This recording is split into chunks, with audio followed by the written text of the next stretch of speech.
मनुष्य को 5 ऋण चुकाने होते हैं, एक आध्यात्मिक यात्रा। दोस्तों, हम सभी इस धरती पर एक उद्देश्य लेकर आए हैं। हम केवल खाने, कमाने, सोने और भोग विलास में जीवन बिताने नहीं आए हैं। हमारे जीवन का एक गहरा अर्थ है, एक ऊंचा मकसद है। और उस मकसद को पूरा करने के लिए हमें 5 ऋणों से मुक्त होना पड़ता है।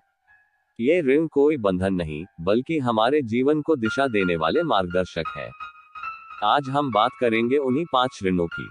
माता का ऋण, पिता का ऋण, गुरु का ऋण, धरती का ऋण, धर्म का ऋण। आइए इन्हें एक एक करके सरल भाषा में समझते हैं और जानते हैं कि इन्हें चुकाने का सही तरीका क्या है। 1. माता का ऋण, उसका मूल्य कभी नहीं चुका सकते। सबसे पहले आता है माता का ऋण। माँ वो शक्ति है जो हमें इस संसार में लाती है। जब हम लाचार होते हैं, रो नहीं सकते, बोल नहीं सकते, तब वही माँ हमें गोद में उठाकर झूला झुलाती है, अपने स्तनों से दूध पिलाकर जीवन देती है। माँ के ऋण से मुक्त होना नामुमकिन है, लेकिन हम कोशिश जरूर कर सकते हैं कि उस ऋण का थोड़ा सा भार तो बांटे। कैसे चुकाएं माता का ऋण? कन्यादान करके। हिंदू धर्म में माना जाता है कि जब आप एक कन्या का विवाह अच्छे घर में करवाते हैं, तो आप अपनी माँ के ऋण को चुकाने का प्रयास करते हैं। कन्यादान को सबसे बड़ा पुण्य माना गया है। माँ का सम्मान करें, सेवा करें। वृद्धावस्था में माँ को बोझ मत समझिए। उसके चरणों की धूल में वो आशीर्वाद छिपा होता है जो हजारों जन्मों का पुण्य दे सकता है। माँ की इच्छाएं पूरी करने का प्रयास करें। जो माँ सारी उम्र अपनी इच्छाएं दबाकर हमारी इच्छाएं पूरी करती है, उसे बुढ़ापे में अकेला न छोड़े। 2. पिता का ऋण, जीवन की नींव देने वाला। पिता वह व्यक्ति है जो अपने बच्चों की सफलता के लिए दिन रात मेहनत करता है। वह स्वयं भूखा रह सकता है, लेकिन अपने बच्चों को भूखा नहीं देख सकता। पिता हमें समाज में पहचान दिलाने की नींव रखते हैं। कैसे चुकाएं पिता का ऋण? संतान उत्पन्न करके। जब हम अच्छे संस्कारों वाली संतान को जन्म देते हैं, उन्हें पालते पोसते हैं, तो हम अपने पिता के ऋण को चुकाने की ओर बढ़ते हैं। पिता की सेवा करें।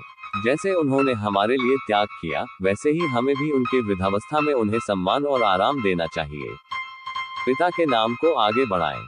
उनका नाम रोशन करें, क्योंकि वो ही हमें इस समाज में लाए हैं। 3. गुरु का ऋण, अज्ञान से ज्ञान की ओर ले जाने वाला। गुरु वो दीपक है जो अंधेरे में भी रास्ता दिखाता है। गुरु के बिना जीवन अधूरा होता है, क्योंकि वह हमें सही और गलत की पहचान कराता है। गुरु का ऋण कोई पैसा या उपहार देकर नहीं चुकाया जा सकता।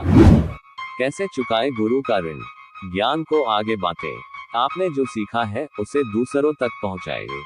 जब आप लोगों को दिशा दिखाते हैं, उन्हें ज्ञान देते हैं, तो गुरु का ऋण चुकता होता है।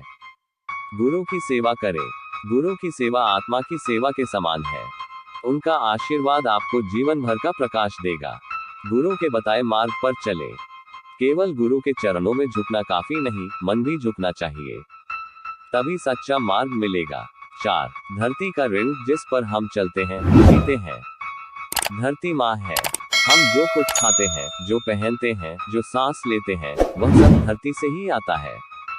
लेकिन अफसोस की बात है कि हम उसी धरती का दोहन कर रहे हैं, उसे बर्बाद कर रहे हैं। कैसे चुकाएं धरती का ऋण? कृषि करें या पेड़ लगाएं। जब आप पेड़ लगाते हैं, तो धरती को सांस देते हैं।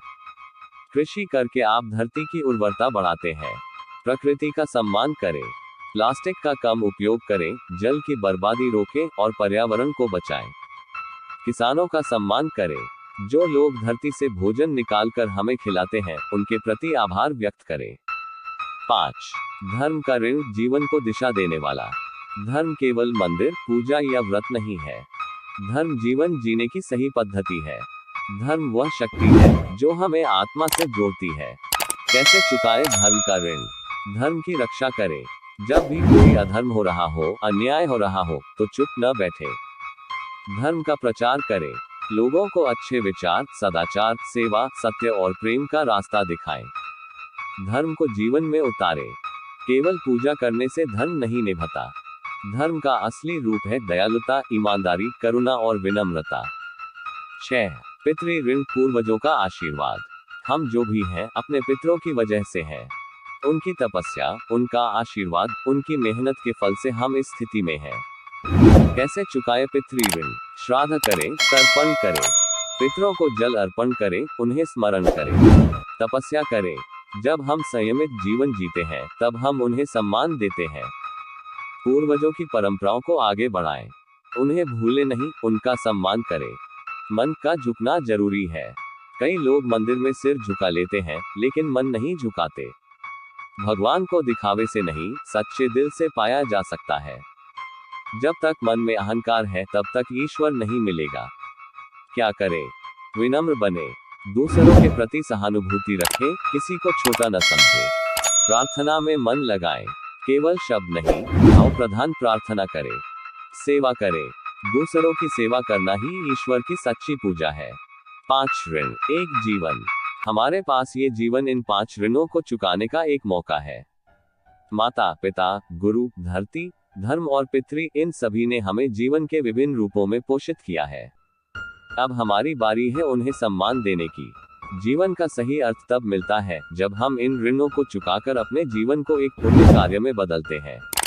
अंतिम संदेश, भगवान सिर झुकाने से नहीं, मन झुकाने से मिलते हैं। इन 5 ऋणों को श्रद्धा और सेवा से चुकाएं। आपका जीवन सफल, समर्पित और दिव्य बन जाएगा। अगर यह कहानी आपको अच्छी लगी हो तो अपने मित्रों और परिवार के साथ जरूर शेयर करें।